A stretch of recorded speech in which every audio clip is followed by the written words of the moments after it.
Pertama-tama terima kasih saya diberi kesempatan untuk menjadi mentor dari Saudara Insinyur Fatma Anies Basuki MSI yang saat ini menjabat sebagai Kepala Pusat Pendidikan dan Latihan Batan. Ya, tadi sudah kita dengarkan bersama apa yang menjadi rencana proyek perubahan dari Pak Fatma Anies. Dan sebelumnya memang sudah kami bahas bersama apa yang diusulkan oleh Pak Fatma Anies ini sebagai proyek perubahan memang sangat-sangat penting bagi Batan untuk saat ini. Jadi sebelum ini Batan punya atau sebagai instansi pembina dari Jabatan Fungsional Peranata Nuklir. Namun demikian, Jabatan Fungsional Peranata Nuklir ini memiliki beberapa kelemahan. Secara legal memang sudah tidak sesuai dengan peraturan perundangan yang berlaku saat ini, di mana kita harus memisahkan jabatan fungsional terampil dengan ahli. Gitu. Nah, kemudian yang lain memang ini jabatan fungsional peranata nuklir yang lama kurang bisa mendorong para pegiat peranata nuklir untuk menjadi lebih inovatif dan bisa mendorong semua kegiatan menuju ke hilir gitu. Jadi yang selama ini hanya berbasis pada waktu, ya, tidak berbasis pada output, apalagi outcomes gitu. Nah ini yang menjadi pentingnya kita mentransformasi jabatan fungsional peranata nuklir dan menjadi ke pengembang teknologi nuklir untuk yang tingkat ahli. Nah selain itu saya bisa sampaikan Pak Aryoto, Pak Seno dan Bapak sekalian, Batan sesuai dengan program utama prioritas dari pemerintah Kabinet Indonesia Maju saat ini, di mana salah satu program prioritas adalah SDM.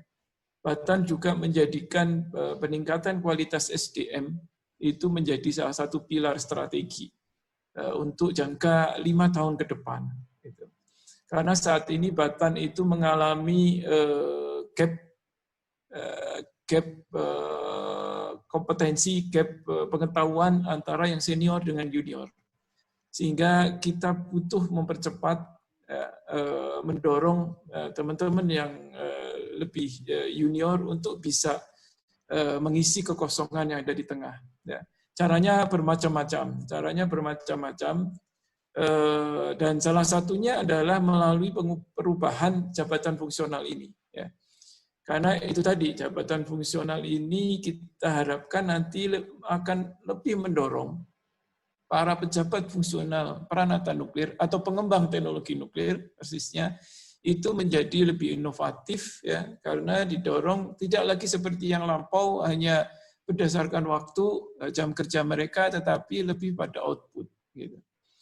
Nah ini kita harapkan juga yang berikutnya adalah bisa mendorong juga para pejabat fungsionalnya untuk lebih menghilirkan produk-produk yang mereka ciptakan.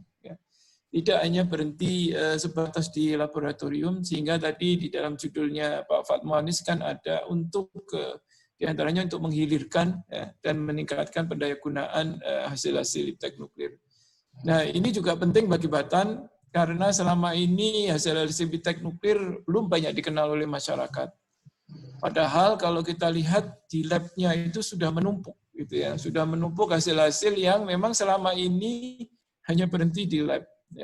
Kita belum bisa misalkan membuat produk-produk tersebut bisa lebih kompetitif. Padahal mungkin manfaatnya besar, tapi kurang kompetitif saja. Gitu. Ini yang kemudian harus kita perbaiki. Nah, dengan adanya jabatan fungsional ini, harapannya memang kita nanti bisa lebih kencang lagi untuk menghilirkan produk-produk yang selama ini hanya berhenti di laboratorium. Nah, ini juga sebetulnya seperti yang disampaikan oleh Pak Anies tadi, ini juga sebetulnya menjadi problem utama kita yang bekerja di lembaga litbang. Ya. Seringkali kita berhenti hanya pada karya tulis ilmiah atau paten, tapi patennya sendiri tidak bisa didayagunakan, tidak bisa dikomersialkan, teknologinya pun ya berhenti, tidak bisa digunakan untuk melayani masyarakat. Nah, itu jadi urgensi dari transformasi jabatan fungsional peranata nuklir menjadi pengembangan teknologi nuklir seperti itu. Dan ini penting juga kalau proyek perubahan ini, karena kita saat ini sedang mereformasi birokrasi yang ada di Batan, dan ini adalah amanah dari program pemerintah juga untuk mendebirokratisasi eselon 3 dan 4, dan ada kemungkinan juga nanti debirokratisasi bahkan di level lembaga, ya. Kalau nanti integrasi LPNK Ristek ke dalam Badan Riset dan Inovasi Nasional memang disetujui itu.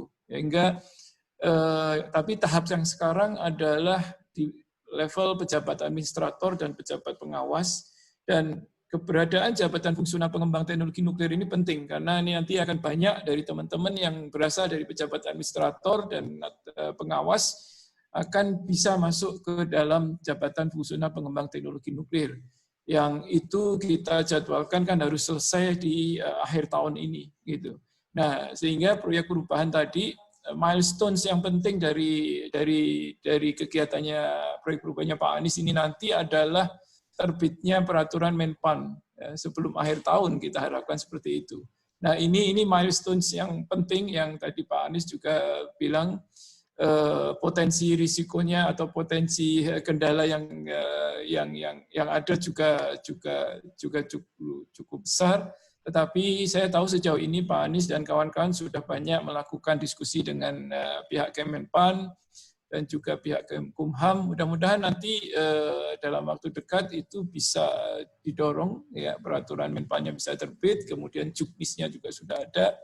Dan ini menjadi salah satu milestone jangka pendek yang penting. Ya, saya hanya ingin mengingatkan Pak Anies, ini milestone pertama penting. Ya, milestone berikutnya nanti bisa kita seperti yang tadi jangka menengah, jangan jangka panjang. Tetapi yang paling menentukan adalah di jangka pendek ini. Selain itu juga ada kegiatan penting yang tidak boleh dilupakan oleh Pak Anies dalam proyek perubahannya ini adalah tadi juga sudah disebut sebetulnya masalah sosialisasi, diseminasi. Karena ini nanti kita akan menarik gerbong dari peranata nuklir ahli masuk di pengembang teknologi nuklir ini. Banyak di antara mereka yang masih skeptis apakah mereka bisa masuk ke dalam jabatan fungsional yang baru ini, gitu. Nah, ini perlu sosialisasi, perlu komunikasi, dan juga perlu feedback dari mereka. Ya, sehingga pada saat kita menarik gerbong pejabat fungsional peranata nuklir ahli masuk ke pengembang teknologi nuklir, ini bisa berjalan mulus. Ya. Artinya nanti di juknisnya juga mengakomodasi apa yang menjadi concern dari para pejabat fungsional peranata nuklir ahli selama ini. Ya, ini juga bagian yang menurut saya harus diupayakan secepat mungkin. Gitu ya. Jadi pada saat kita menyusun juknis nanti, kita sudah bisa mendapatkan feedback sebanyak mungkin dari para stakeholders, para calon pejabat fungsional pengembang teknologi nuklir itu sendiri.